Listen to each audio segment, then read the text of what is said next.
This quick tutorial I am going to show you how to Google Drive share access to anyone. So first of all you have to open your Google Drive app. Now you have to select file.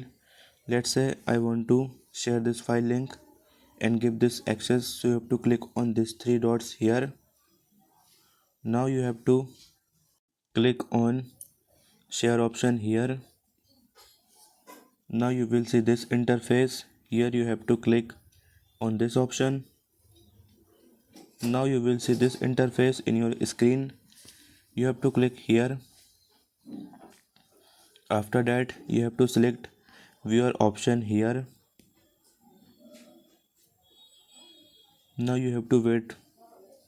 After that you have to click again on this option. Now you can copy link this file and give access to anyone.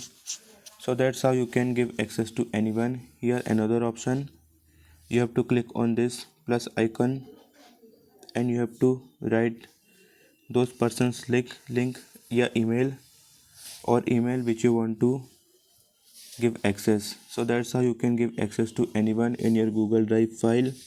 If you like this video, please subscribe to my channel.